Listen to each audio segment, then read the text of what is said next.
According to the National Coalition Against Domestic Violence, 1 in 3 women and 1 in 4 men have experienced some form of physical violence by an intimate partner. And experts say, sadly, that violence picks up during the holidays. So here in Cleveland, Laura's Home Women's Crisis Center at the City Mission is working to provide women with a bridge from crisis to stability to self-sufficiency. Christy Paul spoke with leaders there who told her they are getting so many calls right now from women with their children who are living in cars just to escape the violence.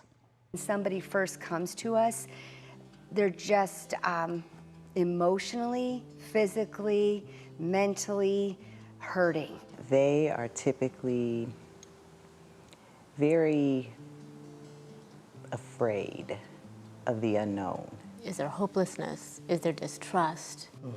Yes, all of that. They, at most times feel like maybe they failed themselves, their families.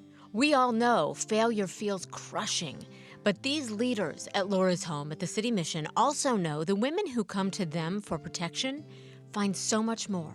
Coming into Laura's Home is a huge step because you're stepping out of a fearful situation into another unknown situation, and it can create fear and anxiety. However, there's a sense of peace that I notice. Pretty quickly? Pretty quickly. There's always that question. Why do people stay in abusive relationships? There are a plethora of reasons. Some can't financially leave. Some don't want to take children from their families. Some fear the wrath of the abuser if they find her. And some just don't know any other life. There's an inner struggle because it's hard to leave what you already know, even if it's abusive. It's familiar. You know what to expect. You know what to expect. It's like managed chaos. As assistant manager of Laura's Home, Tina Christian tells us, domestic violence surfaces in many forms. First, it may start off with verbal abuse. Then it escalates to emotional abuse, financial abuse, and then physical. Because think about it, if a person immediately put his hands on you, you wouldn't be in the relationship. So what I find that a lot of women are groomed into it. But Tina says women come out of those relationships with hopelessness and fear and a sense of self-worth that's been so brutalized, women don't even recognize themselves anymore. The fact that they found it within themselves to take that first step is very empowering. And I think that alone reminds you that you do still have some dignity.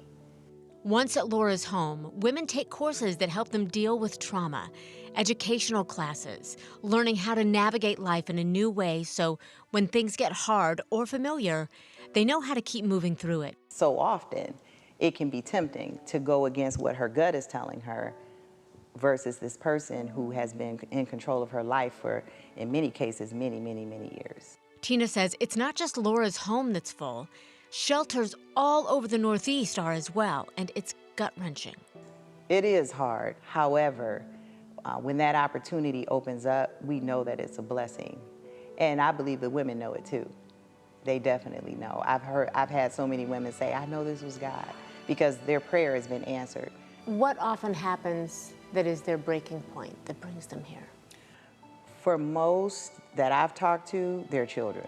Just looking at their children and not wanting their children to see them being abused is often the catalyst for them to take the next step. As Christy Paul reporting, if you or someone you know is experiencing domestic violence, help is available today. You can reach the domestic violence hotline at 1-800-799-7233.